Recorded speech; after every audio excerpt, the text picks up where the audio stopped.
Hey, this is Kenton Newby coming to you with another online business video tip. And in this video tip, we're going to talk about some tools that make it really easy for you to make changes to your website. And these are actually Firefox plugins or extensions, so you'll need the Firefox browser to use these, but hopefully you're using Firefox anyway. Now let me show you a couple of the tools that I use to help me make changes to my site or kind of test things out before I go live with certain options or changes that I make to one of my websites. Now the first one is the Web Developer plugin, and you can find this just by going over to Google and searching for Firefox Web Developer or Firefox Web Developer plugin or something along those lines. And I've got this here on my toolbar, and so when I click that, it gives me all of these great options under here. And there's way more than we can go over in this short video, but let me show you a couple of them that are particularly useful. Now first of all, one of the great things about it is you can make changes that show up on your site on the fly, but the changes are only visible to you. So if I wanted to go and edit the HTML here on my site, and let's say I wanted to get rid of the tagline here, I could just highlight that down here in the editing area and then delete that,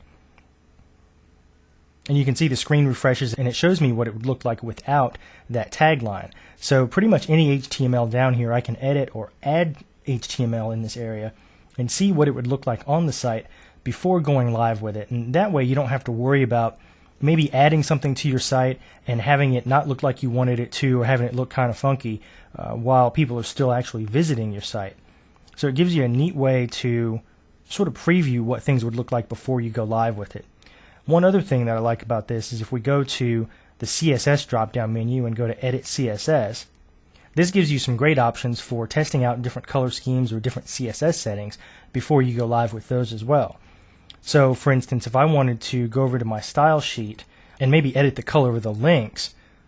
and I wanted to see what my site would look like with red links, I can just put that in there and I can see all of those changes took place right there on the preview for the site. And then of course you can copy and paste all of these changes and then put them in your actual style sheet so that they become permanent as you make those changes and are satisfied with what they look like. And of course, if you close those, then you get your regular site back, and that's that.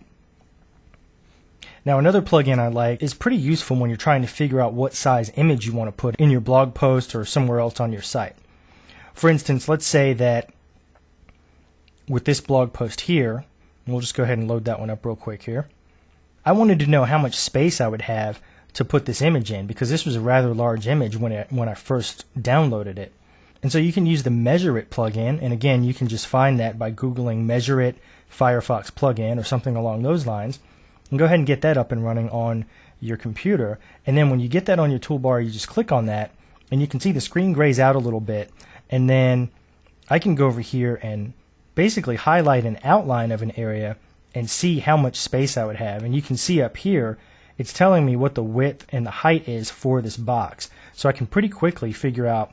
how much space I have in a given area, or how big I want a picture to be to take up a certain amount of space. So for instance, I can see here that this left-hand side here is about 623, probably 620 pixels wide. So I definitely wouldn't want anything wider than that. And quite honestly, it's probably a little bit less than that because there's a little bit of a margin in between this line and this side of the main content area.